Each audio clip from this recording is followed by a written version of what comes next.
Welcome back to the channel, and just as promised in my last video, we are going to be taking a look at 67 players that Thomas Tuchel could take a look at and joining him for the first England squad coming in here in a few weeks here in the middle of November.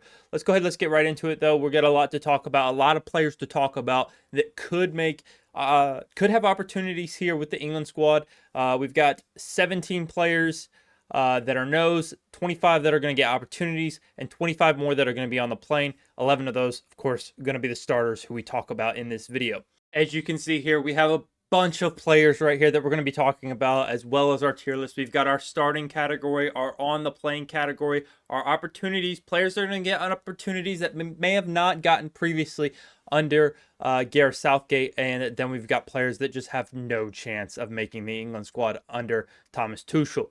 But without further ado, let's go ahead. Let's get right into it with our very first player. We have Jordan Pickford. Pickford, it doesn't matter. He's going to be the starter. We all know that coming into this transitional period for England. He's going to remain the starter. He's been solid for England. He's arguably going to retire as one of England's best ever goalkeepers. Obviously, you have some very quality goalkeepers in that mix, but I do think Jordan Pickford could come down as on an international level being one of the top England keepers of all time. Moving along to the next player, we got Sam Johnstone.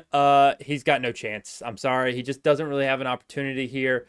Players that I do think do have an opportunity, though, is I do think Aaron Ramsdale will get opportunities. And rounding out the goalkeeper room on the plane to the first England squad, I do think Dean Henderson and Nick Pope get opportunities just because they get more consistent minutes for club level. I think Pope and Henderson just are performing a little bit better for their club. Up next, we have our final goalkeeper, Jack Butland. I don't see him making the squad. He has been performing very well for Rangers this season, but I don't think he's going to have any opportunities when it comes to this England squad.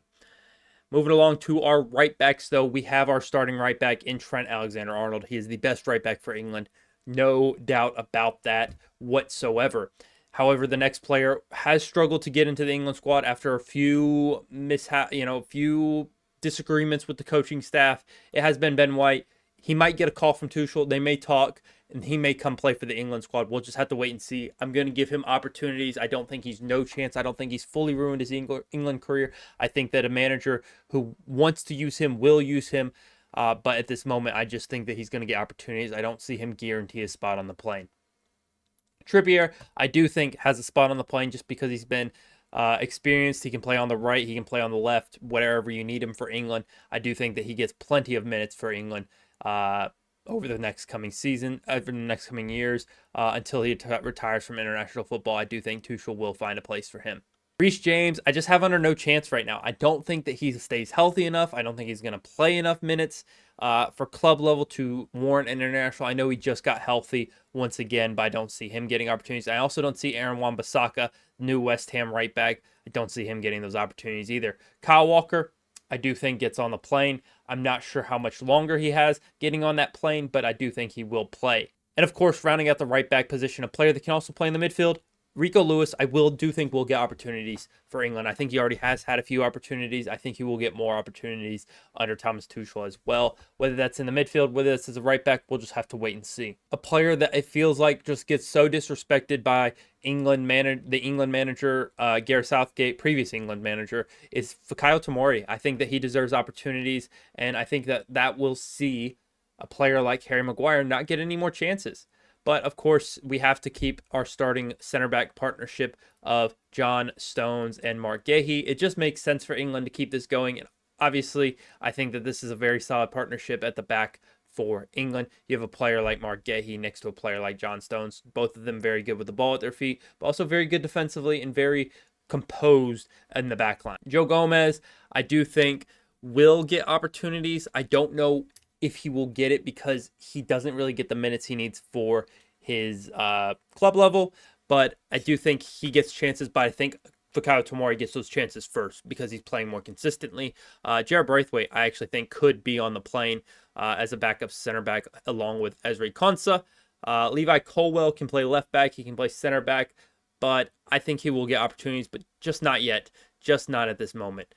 Same goes for Livramento. I think we'll get opportunities, but right now, Luke Shaw, when healthy, is the starting left back for England. Tyreek Mitchell's another one. He's been improving very well. He is probably Crystal Palace's most improved player. I think I marked him as in a video before. You can check that video out on my channel. Hit the subscribe button while you're there as well. Him and Ben Chilwell, I don't think get the opportunities right now. I think Tyreek Mitchell's just behind Livramento and Colwill. Well, maybe you could maybe argue that Livramento doesn't have a chance, but Mitchell does.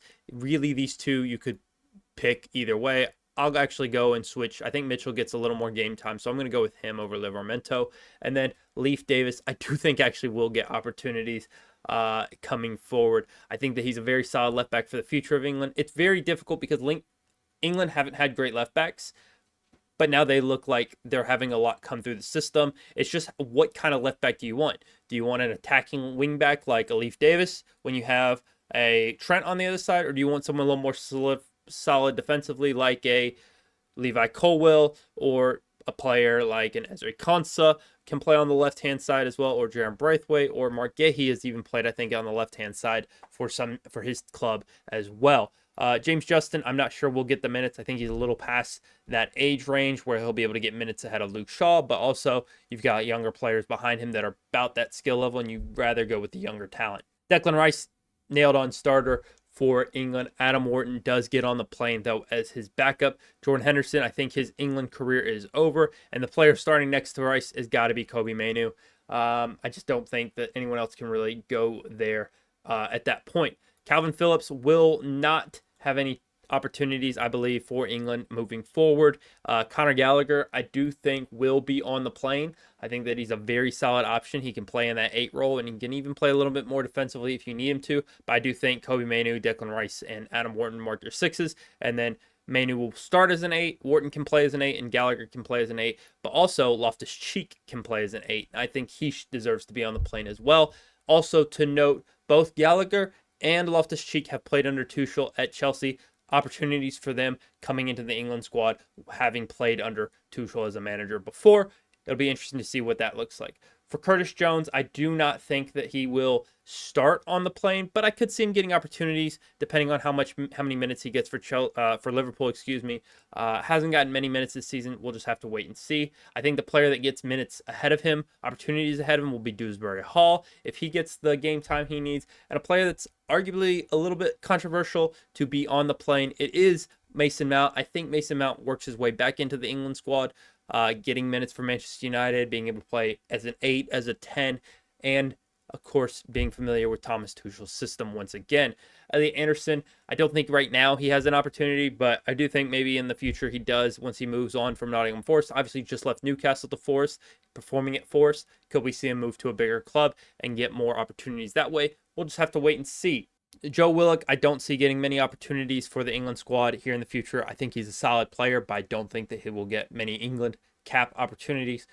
Gomez, I do think he has gotten a lot of opportunities. He has been on the plane for England these last few trips, but I do think he's just opportunities for now. He will get opportunities in friendlies, maybe Nations League as well. We see him get called up. I could see him working in as an 8 more and more for England. He obviously has started there a few games with Mainoo being out or maybe not being available. Same goes for a lot of other players in that 8 position.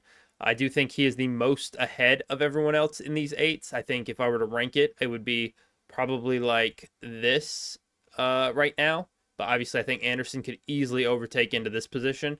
If he was playing for Liverpool or Chelsea, he would be in that position. If Chelsea went for him over Dewsbury Hall, it's easily going to look like this.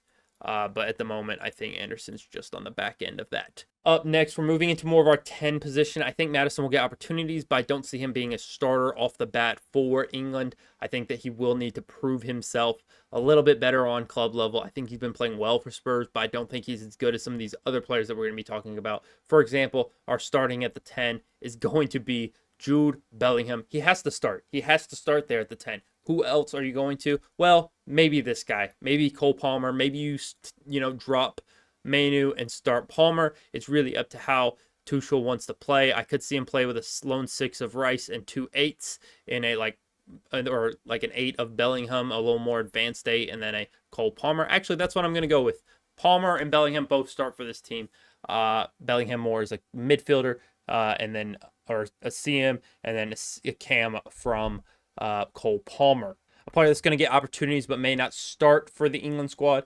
I do think that Eberechi Eze will not get as many minutes as maybe he wants at first, but once he moves on from Crystal Palace, and also given the fact that he's had a slow start to the season, I don't see him getting on the plane for this first trip. Same goes for Morgan Gibbs-White, who has had a little bit better starts to the season. I don't think that he will be in the squad immediately. A player who will get in the squad and has some versatility to him, could play in that 10 position as well, instead of Palmer if you want.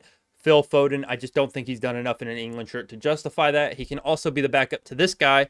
Bukayo Saka starts on the right wing for England. He just does. There's no other questions about that. And a player who not playing in England right now, but will get opportunities in the future, I think, to play for England. Marcus Edwards, I think, belongs in that England squad in some capacity, so I do think he will get opportunities. And then Jacob Murphy, I do not think will get as many opportunities whatsoever. I think he's a little too old to get those opportunities. Jared Bowen, however, I do think might get those opportunities, as well as Noni Madueke on the right wing. It's a very difficult place to break into, obviously, in the England squad, because you have Foden, you have Saka, who can both play on that right wing, as well as a Cole Palmer, who can move out wide to the right wing position as well. So it's a very, very stacked position for England. So it'll be very interesting to see what happens there in the future under Thomas Tuchel. Obviously, none of those players have played under him when we're talking about Saka, Foden, and Palmer. So it'll be very interesting to see, you know, what direction does he take England in. I do think Saka has a locked-in spot, though.